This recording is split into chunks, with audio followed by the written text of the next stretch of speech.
What we're going to do right here is go back, way back into time. Welcome to another episode from the WDW Radio archives. I am Lou Mangello, and this is show number 746. And each week or so, I'm going to select an evergreen episode from the archives to share that maybe you haven't heard before, or one that you haven't heard in a long time, from interviews to top 10s, relevant reviews, guides, Wayback Machines, and more. It's a great way to visit or revisit some of our favorite episodes, including ones that you have suggested that I share from the archives. And rather than upload the entire episode, I'm going to take out the relevant segment and then cut out the intro and outro and contest and some out-of-date news and rumors if they applied. And if you want to hear the full episode, I'm going to let you know the original show number so you can always go back into your podcast player or feed or WDWRadio.com and listen to the full episode. And for this week, with Walt Disney World's anniversary coming up on October 1st and this incredible sense of nostalgia and sentiment I've been feeling lately, that's what prompted my idea for this week's visit to the archives and this past week's live show. And if you joined us live, thank you so much for tuning in and being part of the live show back on September 20th when we boarded the Wayback Machine and sort of took a trip down Walt Disney World's memory lane. We dove into some nostalgia as we shared memories of days gone by in Walt Disney World, and I shared a lot of vintage photos from the parks, including some of me back in the 70s, and we all shared the attractions and shows and resorts and, of course, food that we remember. And you can watch the full replay and be part of the community and conversation just by going to WDWRadio.com/video. You'll find it right there. But that also kind of got me thinking about the origins of Walt Disney World and some of the inspirations behind it. So this week, we're going to go back to show number 179 from early 2010. I can't believe it was 13 years ago, because Walt Disney World traces so much of its roots to the original Disneyland in California. And with Walt Disney World's anniversary coming up on October 1st, I think it's only appropriate that we take a look at how some of Disneyland's origins impacted Walt Disney World. And Jim Korkis joined me again to share some of the true stories behind the stories as we start in Fantasyland with Cinderella Castle and look back at exactly how and where Disneyland began. And Jim shared not just stories that really hadn't been told before, but Walt's own words that served as the proposal for what would become Disneyland and some of the many amazing ideas that carried forward to become what we see today in Walt Disney World. After you listen to the episode, I'd love to hear your thoughts. You can share them over in the Clubhouse at WDWRadio.com/Clubhouse or call the voicemail at 407-900-9391. That's 407-900-WDW1. I'd also love to connect with you on social. I am at Lou Mangello on all the social channels. But right now, sit back, relax, and enjoy this week's episode of the WDW Radio Show.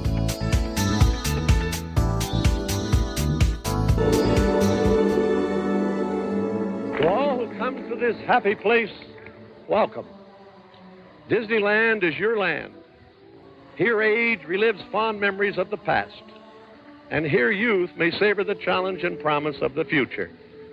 Disneyland is dedicated to the ideals, the dreams, and the hard facts that have created America, with the hope that it will be a source of joy and inspiration to all the world. Thank you.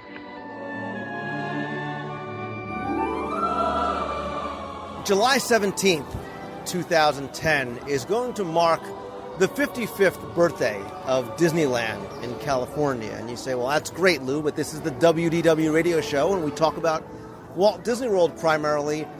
But you have to remember that Walt Disney World's roots truly lie in Anaheim, California, and with Walt Disney and with so much that was designed and developed for there. And so with the 55th birthday coming up, I started to think about that history and its ties to Walt Disney World, and maybe telling some of those stories that you might not have heard before and how they affected what we have here in Lake Buena Vista, Florida. And as always, when we look to tell some of those maybe untold stories and the stories behind the stories, you know I need to bring in the one person that is able to tell them through his personal knowledge and experience and expertise. And that is, of course, our good friend, Mr. Jim Korkis. And, Lou, why is it whenever I get pulled out for these things, it's either pouring rain or, like today, there's heat and humidity. We just saw this little girl walk by who is beet red, looked like a lobster. I'm going to call child services for me that you pulled me out here. We're actually in the courtyard of the Magic Kingdom. And again, I'm a California boy. I grew up in California going to Disneyland. And coming out to the Magic Kingdom for the first time was a Twilight Zone experience because there's so many things that are so similar, but so many things that are so different. So I'm coming through the castle and figure, well, I'll go to the left and I'll go to the Pinocchio ride. And people are looking at me like, what Pinocchio attraction? There's no Pinocchio.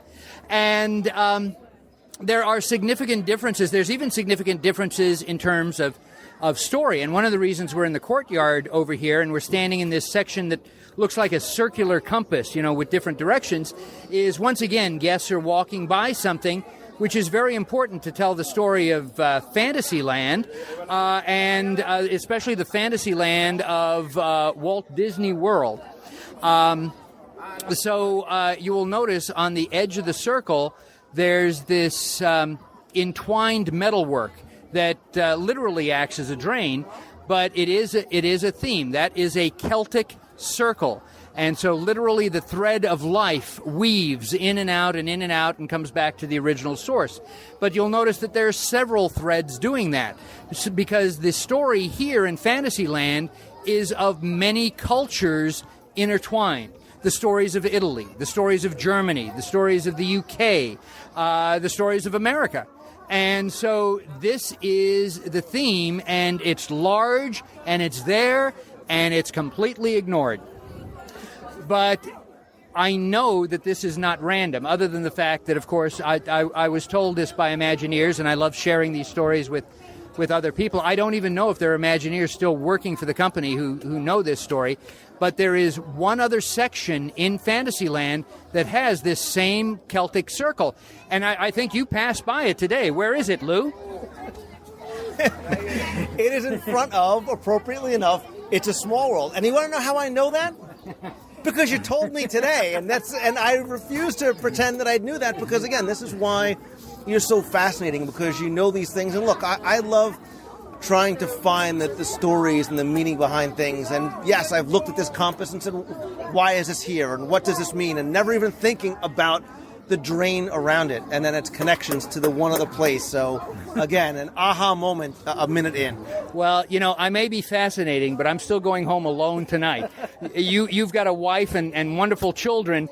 All I have to look forward to is if I have a heart attack in the middle of the night, the cockroaches eat for the next week. Well, just so you know, I didn't get my wife by saying, hey, honey, do you know what the circle around this compass means? It hasn't worked for me either. So the Celtic Circle is also out in front of Small World because that's the host pavilion, all of the cultures together. You won't find that Celtic Circle anywhere else. So again, this is an aha that you can share with your friends and family, and I hope you will. But we're looking at this magnificent castle. This was designed by Herb Ryman, a terrific artist. And some of you know, because we're also talking about Disneyland and Disneyland's relationship with Walt Disney World, that Herb Ryman also designed Sleeping Beauty's castle for Disneyland. And, of course, that went through a lot of different names. At one time it was going to be Snow White's castle. At one time it was going to be Robin Hood's castle based on the live-action Disney film. That's why on opening day you had Robin Hood and his merry men on the drawbridge. A lot of people don't realize that. So 2 aha moments. So Herb designed that, but he also designed the artwork that literally sold Disneyland, and there's a wonderful story behind that, and we've actually got some special secrets that only Walt Disney World Radio listeners will know, because when I showed you a glimpse earlier today, your eyes popped open and your mouth dropped, but I'm telling you this, Lou, I'm not going to share those. It's too hot. My clothes are sticking to me. I'm dripping. I don't even look good on a good day, and this is not just a bad hair day, this is a bad body day. So let's go to some place where there's air conditioning, okay? You got it. So, Jim, you're cool and you're fed, and I didn't get dessert. Well, we'll see how well you do in this segment and what you bring to the table, because usually it's trying to pull pulling teeth trying to get information out of Yeah. you. So, but we got to start off with, I need to correct myself because I prefaced this segment by saying that Disneyland's birthday was, of course, July 17th, 1955. You literally slapped me about the face and head and said, Lou, you're completely wrong, as usual. You told me that the real birthday is September 26th, 1953. So explain to me the importance of that date and why it's not really July 17th, 1955. Well, it explains that Lou can be taught, which I'm sure brings a great delight to your wife. Well, we all know that Walt was always interested in building some type of amusement venue. He was always upset that tourism in California was increasing, but basically what the tourists wanted to do was dip their toes in the Pacific Ocean, pick an orange, and go to Hollywood. And if you've been to Hollywood, it's a dirty, filthy place, and the stars aren't walking around, and only in the movies that happens. So Walt wanted some place when people came out that they could actually see something. So even as early as 1940, he was talking about doing some type of amusement venue either at the studio or near the studio. By 1949, that had evolved into what was called the Mickey Mouse Park, which was going to be done on Riverside Drive, basically in the same area where the animation building is now and the Ventura Freeway. And that was only about 16 acres. And John Hench told me that because John Hench lived pretty near the studio, he said he'd be driving by or whatever, and he'd see Walt out in this vacant lot with his arms folded, looking around, several Sundays. And I had Harper Goff working on some designs, but it just couldn't fit everything in. And, of course, what drove a stake through that idea was they approached the Burbank City Council, and Burbank City Council turned it down. They did not want a carnival in Burbank. And so even though this was Walt Disney, this sounded like a carnival to them, so not going to happen. Not going to happen at all. Bad move for Burbank, great move for us. Absolutely, because then they started to find more land. And so starting in early in 1953, Walt hired Dick Irvine and Marvin Davis, and they were both art directors at 20th Century Fox, because Walt was having difficulty talking to architects, and he felt they'd be able to act as a liaison, and they weren't getting his ideas because, again, he wanted more of a filmatic experience, and he felt that Irvine and Davis would be able to communicate that. So he did this on his own dime, his own payroll. He set up a little building right there by the parking lot going into the studio, and it was called the Zorro Building because he had purchased the rights to Zorro as either a TV series or a feature because it was going to generate revenue for Imagineering. And so he's got Irvine and Davis in this building, and it really is just one step above a trailer type thing, because Davis said it was hot in the summer and cold in the winter, and there were just these little offices. And what was happening too was Walt was buying antique furniture for the Zorro thing, and he was storing it in the Zorro building. So there was a complete dinette set of dark wood that was time period appropriate, and chairs and tables, and shoving in against the drafting boards. They had a huge storyboard where they were mapping out with pieces of paper different types of attractions and ideas that could be done. And of course, all of this was done by Walt's personal group, which was called WDI. And we know that WDI stands for...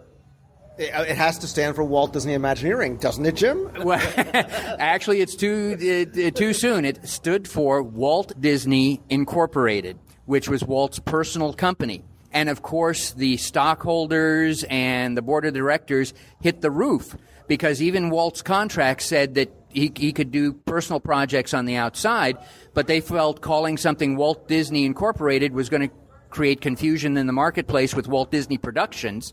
And so Walt later, in November 1953, changed the name to Wed for Walter Elias Disney, which was, again, really the official beginning of Imagineering. But again, Wed, John Hench said, they were constantly getting calls from people who thought it was a wedding company and can you plan out our wedding? Not at Imagineering rates. Okay, so anyway, it came time where Walt needed to get funding for his project. So the real birth of the project was September 26, 1953. That was a Saturday morning.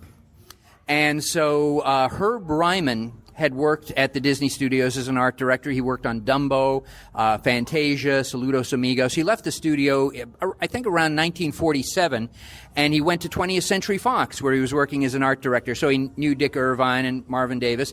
And then for the last year, he was on a special commission from John Ringling North to travel with the circus and do circus paintings of Emmett Kelly and all of these things. So it was a Saturday morning, 10 a.m., and the phone rings. And so he picks it up, and it's Dick Irvine on the phone. And Dick said, Herbie, Walt would like to talk to you about, and Walt grabbed the phone from him and said, Herbie, how long would it take you to get to the studio? And Herb says, this is Saturday. What are you doing at the studio? And Walt goes, well, this is my studio. I can be here on a Saturday. I can be here on a Sunday. I can be here anytime I want. And to hear Herbie tell this story, it's just hilarious because he really captures Walt's, in sense, how could you possibly be questioning me? And he says, well, how long will it take you to get down here? And Herb says, well, I could probably get there in about 15 minutes. He says, but I really need to shave and take a bath and get dressed, so maybe about a half hour, 40 minutes. And Walt said, forget about all that. Just come as you are right now. I'll meet you out in front. Well, I wish Herbie was still alive so that he could tell this story himself, because he was a marvelous storyteller, and he'd do this with just a sly look on his face, and it's just hilarious. So he comes to the studio. Walt meets him on the street, takes him into the Zorro building, and he says, Herbie, we're working on this special project, this live entertainment venue, and my brother Roy is going to New York on Monday to try and convince the money men to invest. But you know that these guys don't have a sense of imagination, so it needs something visual to show them so that they can understand, what this project is all about. And Herb says, well, where's the drawing? I'd love to see it. And Walt says, you're going to do it. And Herb immediately says, no, absolutely not. He says, you cannot call me in on a Saturday morning to work on a project where so much is riding on it, and your brother's got to take it in Monday, and it'll just embarrass me, and it'll embarrass you. I just can't do it. And so Walt sent Irvine and Davis outside the building, and go ahead. So it wasn't him saying, he wasn't saying no to Walt. He was saying, this is not what you want to do. It wasn't sort of a, hey, look, it's Saturday. I'm not going to work on a Saturday afternoon. No, it was, this is too big a project, and I don't want to be held responsible for, it falling apart, because being called in at the last minute to do this, I'd like some time to study this, and this is the first time I've ever heard of it. And, it all seems so nebulous, because by this time, Marvin Davis had drawn 133 different versions of Disneyland. It was Davis who came up with that pear shape, that triangle pear shape there. And so, some of those drawings were there, and the elevations, the whole bit. And so, again, Walt sent Irvine and Davis outside the building, and he's walking around with his arms crossed, which is not a good sign with Walt. If his eyebrow goes up, if his arms are crossed, he's tapping. No, this is not good. And so he's standing by this window with his back towards Herb, and Herb says, he just turned his face to Herb, and Herb could see Walt's eyes tearing up. And Walt says, will you do it if I stay with you while you're doing it? And Herb says, I could see that this was so important to him, and so I just couldn't say no. And so Walt had Irvine and Davis show them the initial things they had done on Disneyland, and then sent them away. And then Walt ordered in tuna sandwiches and malted milk. So you want to create your own Disneyland, tuna sandwiches and malted milk. And so for the next 42 hours, it was just Herb and Walt in that room, and Walt describing what he wanted, and Herb drawing this. Now, the sketch, and this is a large drawing. It's 39 inches high, which is about 3 feet, and 67 and a half wide, so that's about 5.5 feet wide, and we've actually seen that drawing, haven't we? When we actually, when you took us through Walt Disney One Man's Dream, as you go into that second section of exhibits, the doorways, the archways, has a large-scale version of that, and we talked a little bit about that, and hopefully people have gone and had a chance to see it, because they should, to appreciate this story all the more. And so, yeah, in 42 hours, the drawing was done. Davis and Irvine come back, and they see that Herb and Walt are just collapsed.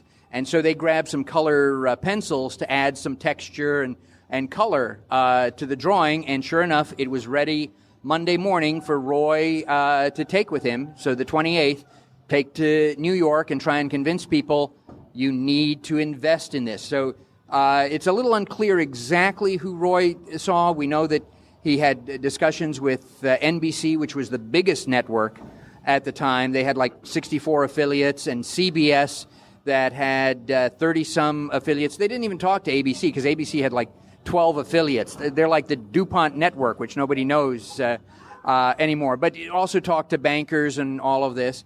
And, of course, you can't send Roy to New York just with this picture, because nobody can sell the concept like Walt. Nobody can pitch like Walt. So one of the things that they sent along with Roy was something that Walt put together, which was an 8-page pitch for Disneyland. And again, this was written primarily by Walt because, you know, Marty Sklar hadn't been hired yet. Jack Spears, who wrote a lot of the narration for the Disney TV show. Disney TV show didn't even exist yet. Joe Reddy in publicity may have helped tweak, wordsmith some of this, but this is basically Walt's vision of Disneyland. And what is amazing, and that's why I'm glad we got together today, is I recently found a copy of that 1953 pitch. And so as a special gift to celebrate Disneyland's 55th, and as a special treat for the listeners of WDW Radio, we're going to read some of Walt's original pitch from 1953 of what Disneyland was going to be like, and we're going to talk back and forth. And this is where it becomes so fascinating, because I think a lot of people are saying, well, yeah, I know the story. We know, we heard the story at One Man's Dream of Walt, you know, of Roy going with this sketch that they worked on all weekend long, and, you know, the rest, as they say, is history. I had never heard, I think most people never knew that there was some associated documentation that went along with it. And to know that it exists is one thing.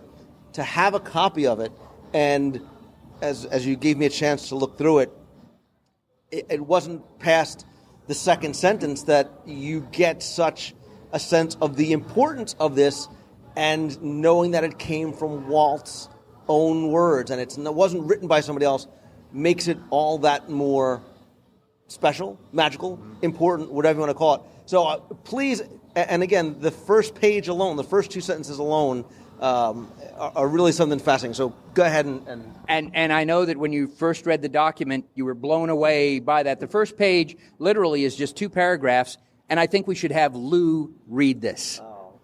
You honor me by giving me the. So again, on a plain sheet of white paper, there's no letterhead, there's nothing to it. It says Walt Disney in bold letters, and in italicized, all capitals, it says, sometime in 1955, we'll present for the people of the world and to children of all ages a new experience in entertainment. In these pages is proffered a glimpse into this great adventure, a preview of what the visitor will find in, and on a separate line all by itself, Disneyland. I know, just amazing. And again, that's something that you would do in a document is just do that little brief thing to capture people's imagination. This is what we want to do. And on the second page, of course, this gets more elaborate. And we're not going to read the entire document. We're just going to read some excerpts from it. But Walt felt, and this is directly from the second page, Disneyland will be something of a fair, an exhibition, a playground, a community center, a museum of living facts, and a showplace of beauty and magic. It will be filled with the accomplishments, the joys and hopes of the world we live in, and it will remind us and show us how to make these wonders part of our own lives. You know, and Walt really, truly believed this, and this is what he wanted for Disneyland. And as the construction started in 1954 and all of this, this is one of the things that helped make decisions. Does this get built this way? Does this happen that way? And it's so powerful because, again, he needs to synopsize in 5 paragraphs what his vision of Disneyland will be. And you know, I think we should maybe read the rest of this page, because sitting here in Walt Disney World and knowing what his eventual plans were for Epcot, the city, to hear some of these things come from his mind and from his pen is really a glimpse into his vision long-term of the future. Well, because he goes on to say, it's a place for parents and children to share pleasant times in one another's company, a place for teacher and pupils to discover greater ways of understanding and education. Here, the older generation can recapture the nostalgia of days gone by, and the younger generation can savor the challenge of the future. Here will be the wonders of nature and man for all to see and understand. Disneyland will be based upon and dedicated to the ideals, the dreams, and hard facts that have created America, and will be uniquely equipped to dramatize these dreams and facts and send them forth as a source of courage and inspiration to the world. Disneyland will be something of a fair, an exhibition, a playground, a community center, like I said, a museum of living facts, a showplace of beauty and magic. It'll be filled with the accomplishments, the joys and hopes of the world we live in, remind us and show us how to make these wonders part of our own lives. And again, that first sentence, so powerful. The idea of Disneyland is a simple one. It's a place for people to find happiness and knowledge and all those things he talked about.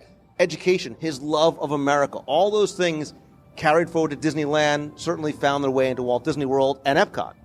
And imagine how difficult this was, because this had never, ever been done before. How do you sell something that had never been done before? Burbank obviously thought this was going to be a carnival. His wife thought it was going to be an amusement park. Why do you want to build an amusement park? They're filthy, they're noisy. And Walt says, I'm not building an amusement park. How do you convince people this is something different?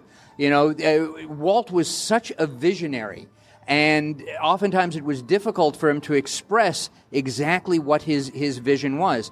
Nowadays, oftentimes projects are sold by comparing them with other projects. So, for instance, the original Star Trek TV series was sold because Gene Roddenberry described it as Wagon Train to the Stars, because Wagon Train was a very popular hour-long show. And what happened is you had a core of continuing characters, but you had different stories that were complete each week, and you could bring in guest stars and things like this. And, you know, they were all going on this particular journey that they never got to. Longest wagon train in history. And, but here's Walt trying to explain this is not an amusement park. And again, the term theme park hadn't been invented yet, you know, so how do you explain that this is a theatrical experience, a movie experience? And, of course, one of the things that stayed consistent in all of his proposals, whether it was the Mickey Mouse Park or whatever, was, you know, a turn-of-the-century Main Street. And, of course, a train, you know. And, in fact, he explained to Marvin Davis, when Marvin Davis said originally, what is this supposed to look like? Walt said this should look like nothing else in the entire world, and there should be a train going around it. And on the document, the very first thing he enumerates is a train. It's not. It's the description of. So it shows the importance of having that train in all the parks. And obviously, again, we see a train in every one of the theme parks around the world. And it was Walt's intent that that train would be the preview, like coming attractions. You took the train around the park, so you saw what was there, so that helped you decide where it was you wanted to go. And in fact, in the document here, it says the railroad train with its beautifully appointed coaches takes you on a skyline tour around Disneyland, where you will see from your window Main Street, True Life Adventureland, the World of Tomorrow, Lilliputian Land, Fantasyland, Recreation Park, Frontier Country, Treasure Island, the home of the Mickey Mouse Club, and Holidayland, and back to the Civic Center with its town hall, which is the broadcasting theater for the Walt Disney television show. And again, we have some of those elements we see, but again, that vision that he had for what it would have been obviously much more expansive than the 5 or 6 lands that Disneyland had, and we'll touch on some of the details of things like Lilliputian Land and Recreation Land and the Mickey Mouse Land. Fascinating how far forward-thinking he was already at this time. And supposedly it was Herbie that convinced him that, well, you're calling this Disneyland, and you've got Fantasyland, and you've got True Life Adventureland. Why do you have Frontier Country? Shouldn't that be Frontierland? And you got World of Tomorrow. Shouldn't that be Tomorrowland? And it was constantly evolving, and it's interesting that you're mentioning that, yes, there's so many other lands that didn't happen, so it looks like Walt's tossing in everything but the kitchen sink. But if you go back, and there's plenty of books out there that have Marvin Davis's original design for the Disneyland that was being built in 1954, there are actually spokes from the hub that were never used.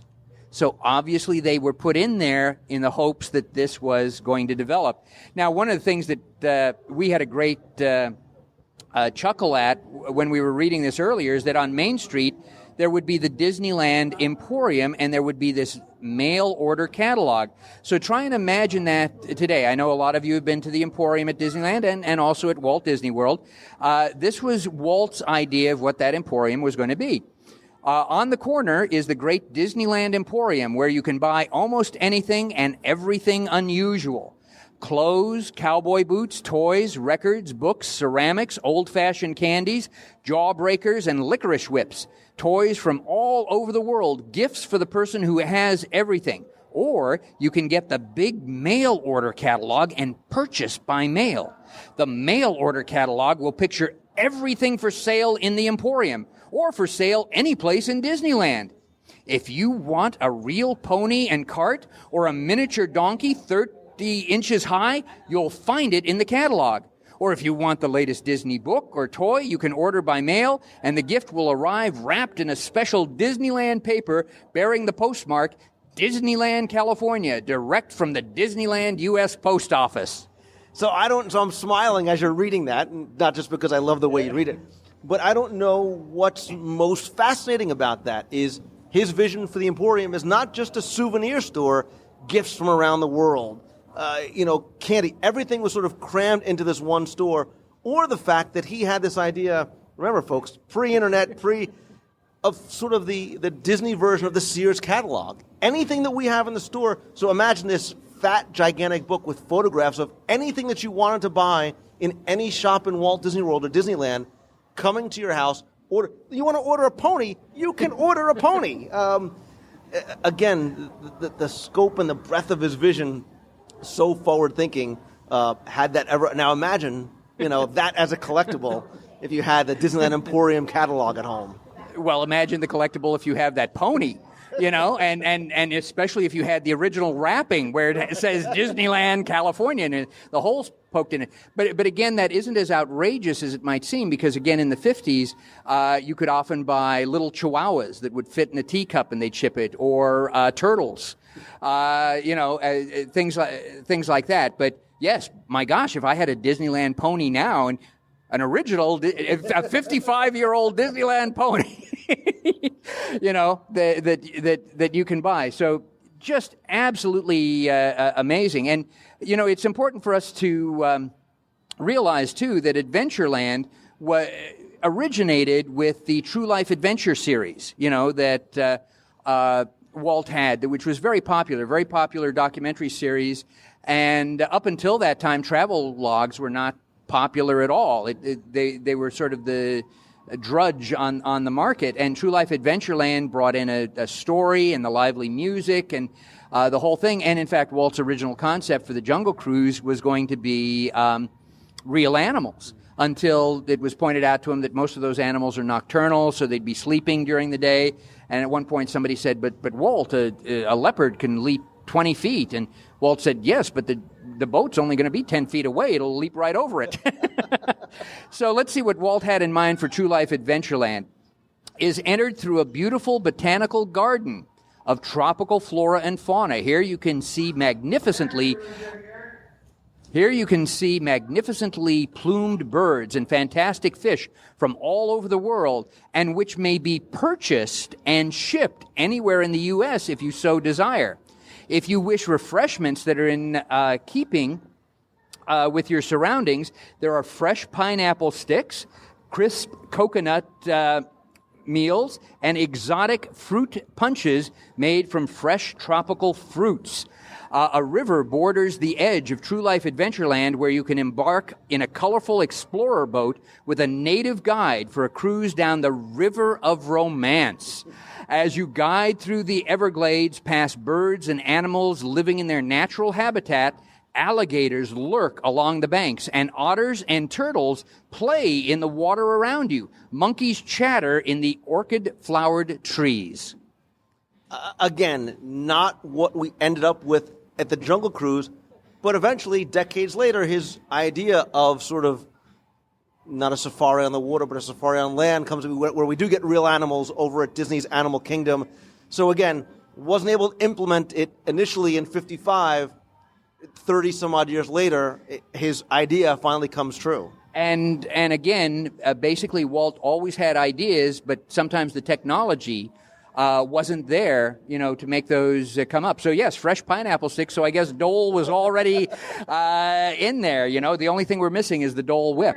Now, for the World of Tomorrow, this is the home of the exciting World of Tomorrow television show, which I never heard of before in my life. A moving sidewalk carries you effortlessly into the world of tomorrow, where the fascinating exhibits of the miracles of science and industry are displayed. The theme for the world of tomorrow is the factual and scientific exposition of things to come. Among the exhibits that will change from time to time are the mechanical brain, a diving bell, monorail train, the little parkway system where children drive scale model motor cars over a modern freeway, models of an atomic submarine, a flying saucer, the magic house of tomorrow, with mechanical features that obey the command of your voice like a genie.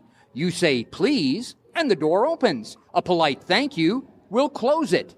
There are shops for the scientific toys, chemical sets, and model kits. Here, the imaginative boy will find a space helmet to suit his needs for interplanetary travel. And if you are hungry, conveyor belts will carry your food through the electronic cooking device of tomorrow, where you will see it cooked instantly to your liking.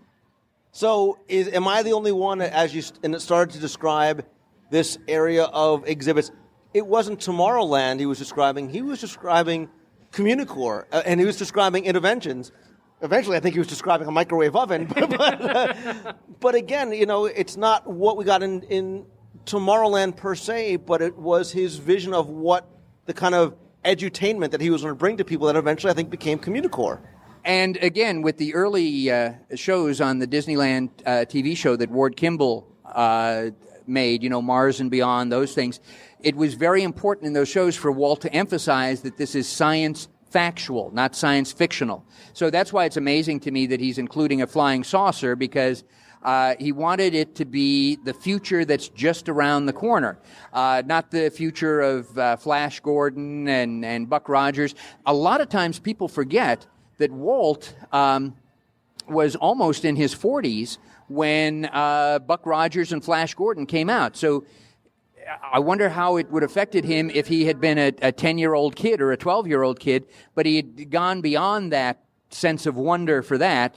It was more amazing to him the actual things that could have happened. So, but again, amazing to me, a House of Tomorrow, which of course the Monsanto house came so much later, atomic submarine, the whole bit. Again, so many ideas pouring out of this man that it's just amazing. Now, between Tomorrowland and Fantasyland was going to be Lilliputian Land. Walt loved miniatures, of course. He had the miniature railroad behind his house, the Carolwood Pacific. Walt made miniatures. And so there was going to be the Lilliputian Land. And for those of you who that seems to ring a bell, but you don't know, Lilliput was from the novel Gulliver's Travels, where Gulliver went and all of these tiny people were there. Lilliputian Land, a land of little things, a miniature Americana village inhabited by mechanical people 9 inches high, who sing and dance and talk to you as you peek through the windows of their tiny shops and homes. Oh, no. What? It's a small world here? Okay, in Lilliputian Land, there is an Erie Canal barge that takes you through the famous canals of the world, where you will visit the scenic wonders of the world in miniature. Here, a little diamond stack locomotive engine, 17 inches high, steams into the tiny railroad station. You sit on top of the Pullman coaches like Gulliver, and the little 9-inch engineer pulls back the throttle, taking you on the biggest little ride in the land. And for the little people who have little appetites, you can get miniature ice cream cones or the world's smallest hot dog on a tiny bun in Lilliputian Land. I mean, it's funny because it almost seems like a gag. It almost seems like a gag attraction to have. I mean, obviously we got nothing like that other than maybe the concept of a small world going through. But, imagine sort of riding like Walt did and his friends did on the Carolwood, sort of sitting on top of these cars as they went around. Obviously, that's where his inspiration came from. And again, this vision did come out because, again, we decided to eat off property because we didn't want the Lilliputian hot dog for $50 on Walt Disney World property. And again, if anybody's listening out there, I'm just joking for that to happen. Now, Fantasyland is a wonderful land of fairy tales come true within the walls and grounds of a great medieval castle, whose towers loom 70 feet in the air. In the middle of the castle grounds stands a magnificent carousel in the theme of King Arthur and his knights. Now remember, this is 1953, and this is pretty clear that Walt wanted a merry-go-round there. He talks about a ride-through of Snow White. He talks about a fly-through with Peter Pan. He talks about Pinocchio Square with Geppetto's Clock Shop, Stromboli's Puppet Show, a miniature traveling carnival, and a walk through the wonderful experience of Alice in Wonderland as the White Rabbit takes you down the rabbit hole, through the maze of doors, the rabbit's house, past the singing flowers, Dodo Rock, the Mad Hatter's Tea Party, climaxing in the courtroom of the Queen of Hearts. Now, again, this was going to be a walkthrough, and this was actually designed. There are concept sketches that exist by Imagineer Bruce Bushman. Now, Bruce Bushman was a large guy, so that's how they determined the ride vehicles in Fantasyland, is they would put Bruce in there. And if Bruce could sit there, then they figured there was plenty of room for an adult and a kid in that row there. So Bruce came up with several concept sketches, including one where you would see Tweedledum and Tweedledee, and as you walked by, they would spin and hit each other and whatever. One of the things that I liked in the concept sketches was there was the caucus race. So you came in through an entrance, and there was a revolving floor. So you just stood there, and the floor took you on this race that nobody can ever win. And in the center, here's all the characters going every which way and spinning around, and the revolving floor takes you to the exit door that takes you in to the next room. But Fantasyland, already Walt has some clear idea of what characters he wants there. So this is his first pen-to-paper, really ever description we're going to get of Fantasyland, save for the walkthrough of Alice. If he would have said this, that's almost right out of the guide map of what Fantasyland ended up being. I mean, it's amazing, because usually, we hear about the concepts and they evolve, and this evolves to eventually Disneyland. He knew exactly what he wanted for Fantasyland. That's pretty spot on. Well, one of the Imagineers told me, I believe it was John Hinch, I'm not 100% sure on this. He said, Walt never flew off to Never Never Land without knowing exactly where he was going. And again, the Alice in Wonderland ride come in 58, I believe. And even though it was, the dark ride through, it covers, again, some of the scenes that are described here. Now, Walt also wanted a recreation land, which is a little leisure land set aside, a shady park set aside for reservations by clubs or schools or other groups for picnics and outings. I think a lot of people, they go, well, he got us in the park and he's charging us all this money for food. I grew up going to Disneyland in the 60s, and I remember Mom and Dad packing a picnic lunch, and before you went into Disneyland, over to the left, there was a little entranceway for a picnic area. So you could go into the park, get your hand stamped, come out to your car, get your food, go into the picnic area and eat, or eat before you go in. And, and that was all free. And it was right to the left before the ticket kiosks.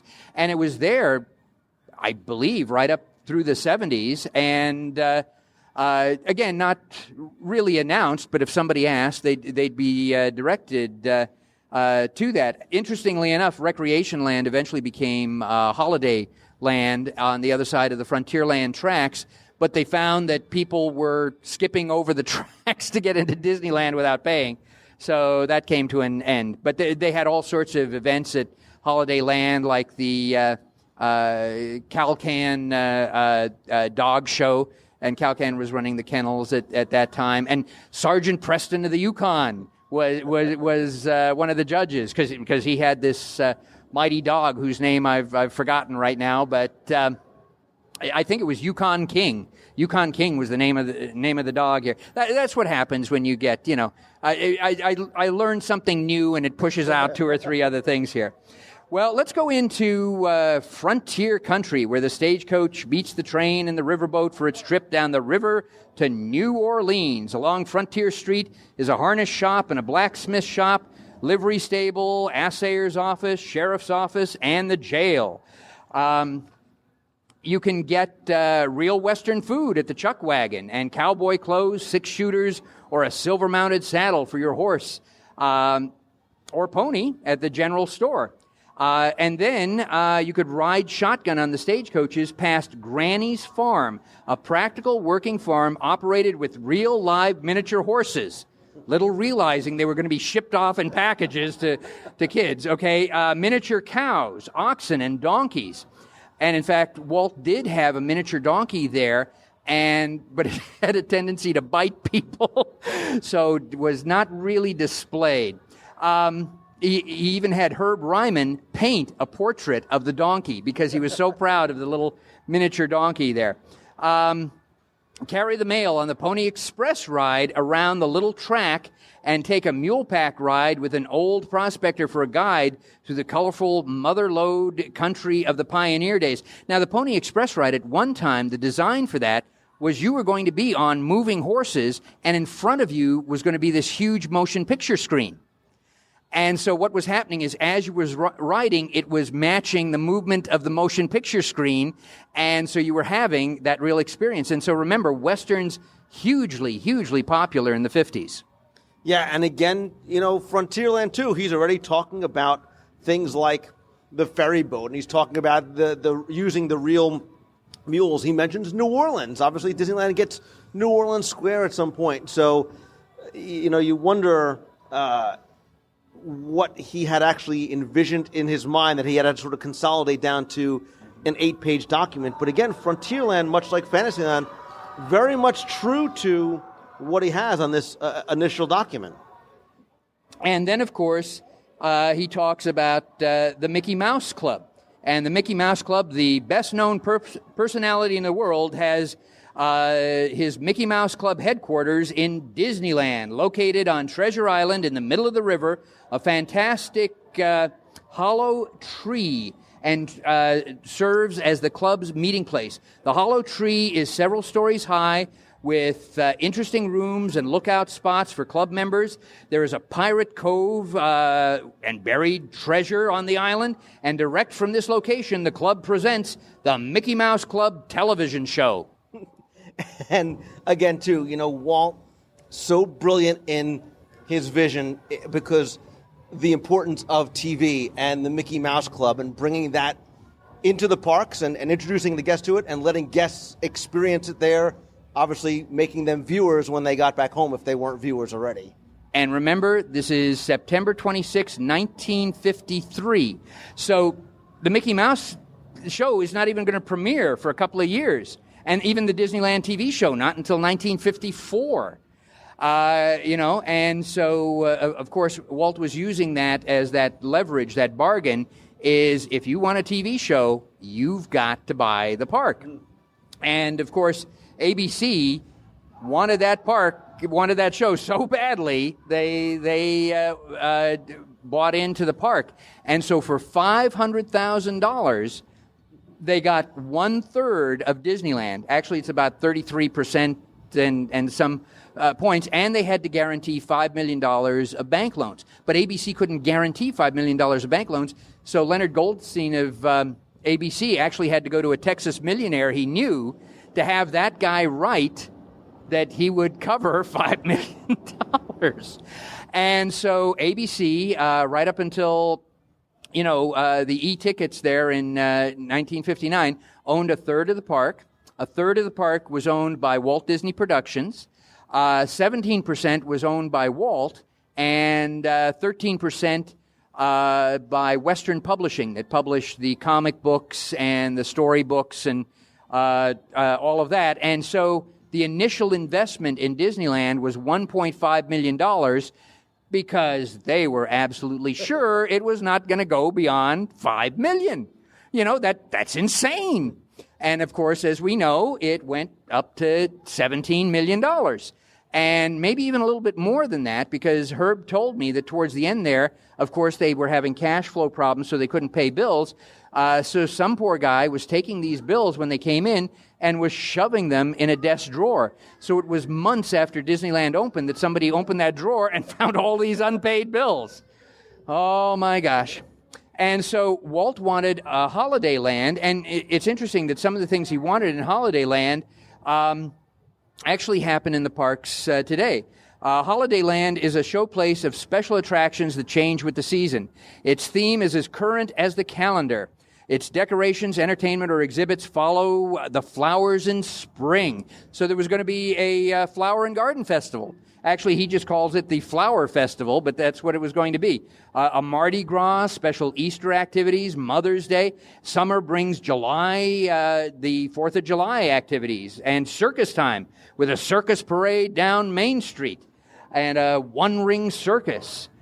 In the fall, there'd be a Harvest Festival, a Halloween special, Girl Scout Week, winter with its ice skating rink, sleigh rides, and bobsled hill with real snow, and Christmas tree lane that leads to Santa's home at the North Pole. Again, in some form or fashion, we have pretty much all of that, other than sort of the, the theme. But we've got those seasonal. I mean, he saw ahead of time, we need to keep rotating things and changing things, giving people reason to come back during the different times of year because their experience will be different, much like it is here. Christmas in Walt Disney World is very different than coming any other time of year. And there's a reason to come for the not-so-scary Halloween party and things like that. He mentions, like you said, the Flower Festival. We have, obviously, the Flower and Garden Festival. So it's just fascinating to me. Again, this is document one. This is not something that came out in 1982. This is 53. And, yes, I think a lot of Disney fans are a little hesitant when the Disney company comes out and does something and says, well, this is what Walt wanted. Sometimes, really? How do you know what Walt wanted? And I'm a little suspicious of this quote because it has an ellipses in it. Ellipses are those three little dots. So you have Walt starting to talk, and then suddenly there's three little dots, and it's like, there could have been paragraphs in those three little dots. What's going on?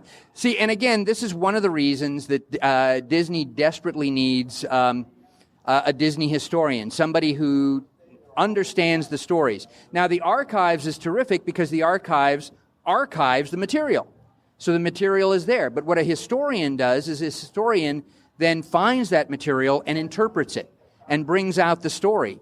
And so, how amazing would it be if the Disney company said, yes, we're having the Flower and Garden Festival, But this is a salute to Walt Disney, who in 1953, this was his original vision for Disneyland. This is what he felt guests needed and wanted.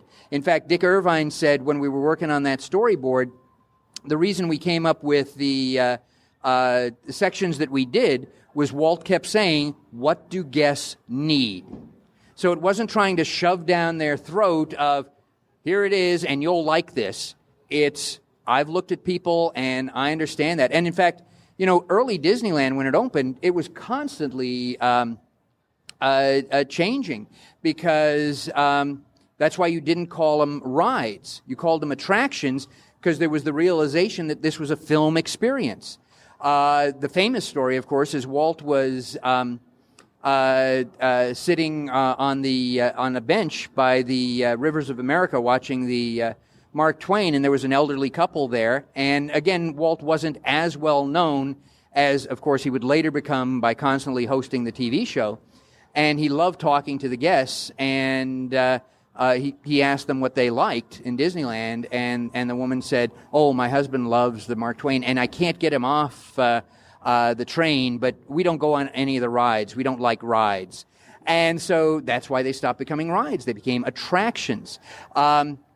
Not all of the pathways were originally made in Disneyland, because Walt said, the people will tell you where they want to walk. Watch them. And that's true. You know that if a house is on a corner lot, people don't go to the edge and around. Usually they try to cut across the lawn to get to the other side. So Walt was always taking a look at, you know, what was going to work for the people. And so let's wrap this up with what Walt wrote on the last page. And again, he's desperately trying to convince these people to buy into this project.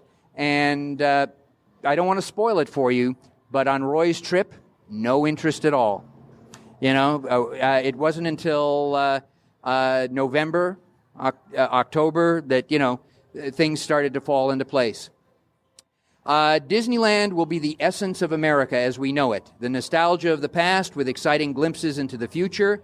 It will give meaning to the pleasure of the children and pleasure to the experience of adults. It will focus a new interest upon Southern California through the mediums of television and other exploitation. It will be a place for California to be at home, to bring its guests, to demonstrate its faith in the future.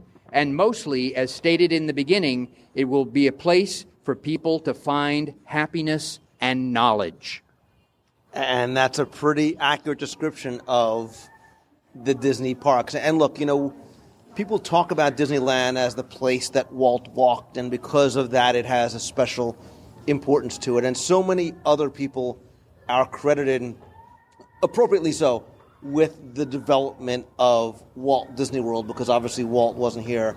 But that document is important because it shows how much of his influence really did come to what we have even today, 2010, in Walt Disney World, and how his vision was carried forward by the people who he left behind. And he may not have actually walked down Main Street, but his influence and his words are definitely there on Main Street, in Future World, in Hollywood Studios, in Africa and Animals Kingdom.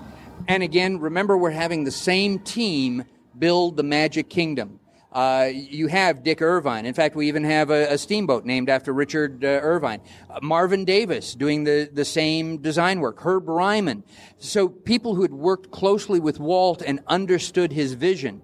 But they also understood that an important part of his vision is, I don't want to duplicate myself. I don't want a carbon copy. Let's expand on what we've learned.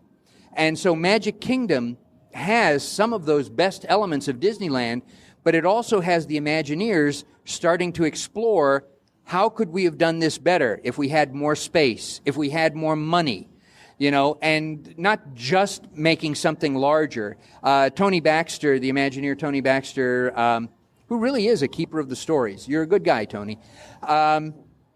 Tony Baxter said that Disneyland is an intimate experience, but that Walt Disney World is a spectacular experience. And again, that's why they didn't want certain things. They didn't want a Pirates of the Caribbean because well, that should be, to Disneyland, what we'll do out here is we'll do Big Thunder Mesa, because pirates, we're close to where real pirates were. But that was one of the things that people wanted. Country Bear Jamboree first came to Walt Disney World, and then went to Disneyland, Space Mountain, so Magic Kingdom was to experiment with some of these concepts, some of these beliefs, some of this philosophy that Walt had even in 1953. So as we celebrate Disney's birthday, July 17th, 2010, and of course, as most Disney birthdays, this will go on for a year, or we don't know how long it'll go on, but at least a year. Maybe take a little time on September 26th to celebrate. This was the real beginning of Disneyland, because up until then, there was nothing really written down. There were some concept sketches, and as I said, Marvin Davis had done some designs, but it wasn't until Herbert Ryman drew that painting, which again got adapted. Peter Ellenshaw did a painting on a storyboard, which Walt used on the TV show, and it's closer to what the actual park became. But it was that weekend, 42 hours, that has really changed the world. And when you see that painting again, and when you think about that story, and you see that it's Herb Ryman's pen that was put to paper, remember that it was his pen to paper, but Walt guiding his hand over that weekend. That's not Herb's concept of what Disneyland should be. That was Walt's concept of Disneyland and what it should be. In fact, Herb told me, and again, he had a really dry sense of humor. And when I talked with him about that sketch, he says, and this was decades later, so I didn't talk to him until the 80s. And he said, I still feel the heat of Walt's breath on the back of my neck. and that's why that picture is so important. That's why that document is so important. I'm so happy you were kind enough to share something that I have never heard. I don't think most people who are listening probably ever even knew was in existence. And to hear Walt's words and think about what we have today and look at that picture and look at what's progressed here since 71 and Disneyland since 55. He was true. I mean, he was a genius, and he was truly ahead of his time. And I think that the people who have followed him, we talk all about the what would Walt do? What would Walt think? And there is no way. That's an unfair question. But if you look at that document and take the sort of philosophy from it and say, you think outside the box, you do what has never been done before. You can do the impossible. You can dream it, and you can. And look, he dreamt it in 53. And it might not have happened in 55, but he eventually was able to do it. And also, most important, I think, in that philosophy is it's the guests.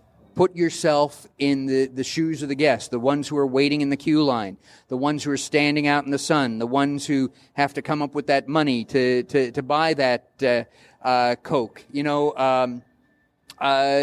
What do they really need?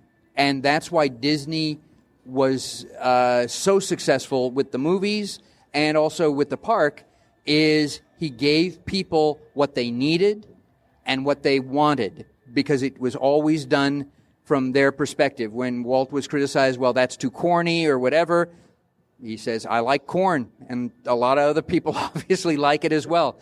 And one of the things that's important too, reading this, is all of these things were designed specifically for the entire family to enjoy them. There's no height restrictions. None of these things say, well, on this attraction, you have to be at least 47 inches tall or you can't go on and enjoy it. I was talking with Lou earlier that I wish there were many, many more attractions like Small World, where a grandfather can take on, his great-granddaughter, and they can both enjoy the attraction. They don't have to worry about, am I the right size to fit in here? And they'll enjoy it at different levels, but they'll enjoy it together, because an amusement park separated families, and it was chaotic. And I'm starting to see elements of that in Disney parks now, too, where it's loud and it's chaotic, and only I wandered around in the park earlier today, and the parents really wanted to go on Splash Mountain, but the two little kids did not want that that drop. Fortunately, Disney does supply a little waiting area where they can go and play, but it's not the same thing. You want to experience it together. And what is important for the guests? Don't tell the guests they want this. Ask the guests and then develop from there.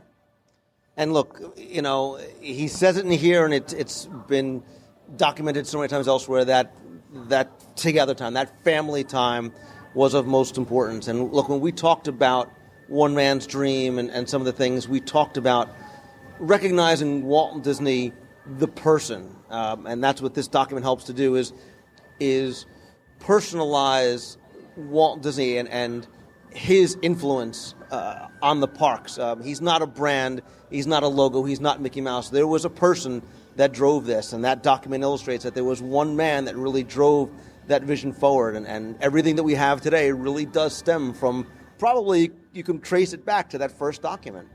And Lou, again, thank you so much for giving me this opportunity, and to the Disney Company, I am willingly available to be a resource if you want it. And for the rest of you, I'm available for children's birthday parties and bar mitzvahs. Contact me through Lou, and I'll tell those little 4-year-olds some Disney history stories. It's much more entertaining than balloon animals and cheesy magic tricks. But again, thank you so much, Lou. And for those of you who are listening, remember that you have a responsibility. You have a responsibility now to share these stories with others. Well, Lou says that I'm generous in terms of sharing this material. I'm doing this so that the stories do not die. You are the ones that are going to have to keep it alive. And Lou, again, thank you so much, and thank you for the meal. And even without dessert, this was a wonderful experience. I guess next time there's dessert.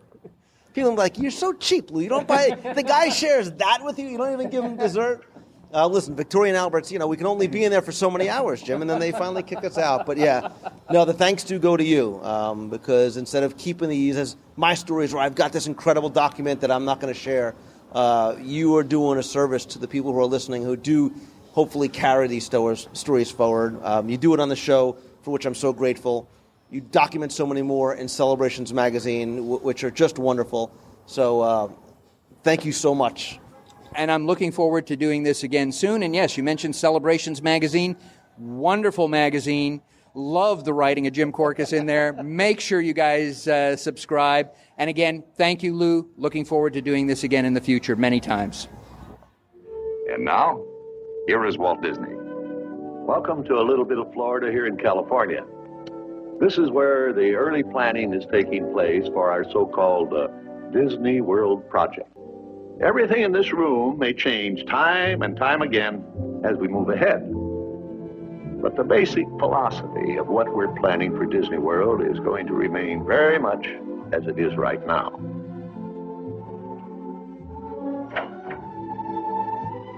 We know what our goals are.